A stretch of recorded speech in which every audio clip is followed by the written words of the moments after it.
When someone brings up climate change, what do you immediately think of? Tsunamis, earthquakes, wildfires? Drivers are being warned of a closure on Highway 7. A rock slide west of the Hague Scale in Hope has shut down traffic in both directions. A series of dramatic rescues Thursday morning after a landslide cut off access to several homes near Coquitlam River. We are aware of a further missing person. While the search is being suspended due to current conditions, the work will continue as soon as weather permits.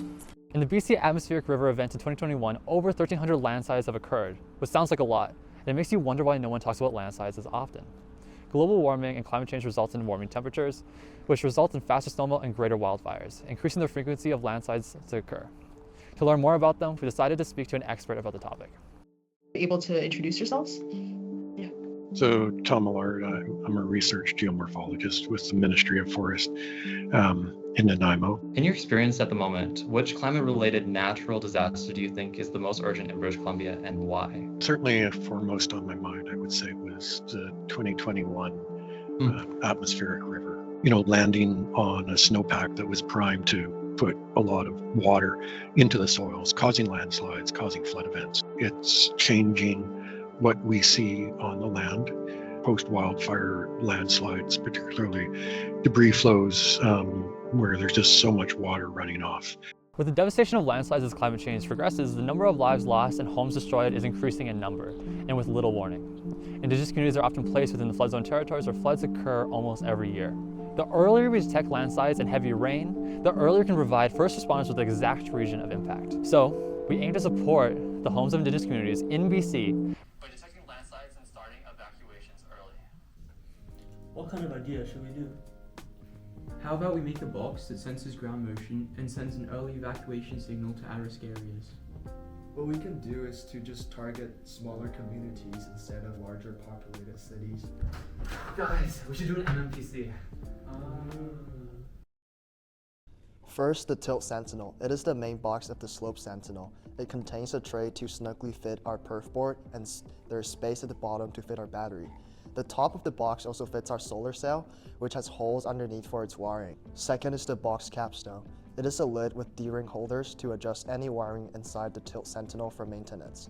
Designed with a water gasket feature and transition fit. Third is a spike. Its head would be bolted together with the Tilt Sentinel with N5 hex bolts and nylock nuts. The nozzle was designed with a specific chamfer design to fit multiple soil types for different environments. So communities located in different regions in BC can use the same spike. Next is the Modular Moisture Probe Connector, or MMPC for short. Communities to choose whether they want to receive constant moisture data, especially for those who receive heavy rainfall. Then the spike capstone. For communities that don't choose to use a moisture probe, they can cover the open spiked part with the spike capstone.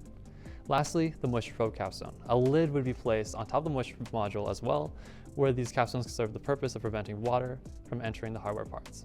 One important part of the Slope Sentinel is our perf board. It consists of an Arduino with a gyroscope, which measures rotation in degrees per second, and a LoRa transmitter, short form for long range, that transmits data up to 10 kilometers away. This data is transmitted to a base station within the community with the LoRa receiver.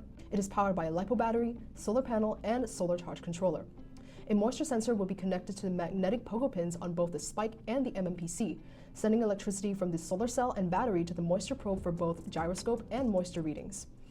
Using Python, we were able to create a website for the Slope Sentinel containing a dashboard with updated information. This is the second website, Slope Sentinel's community alert site.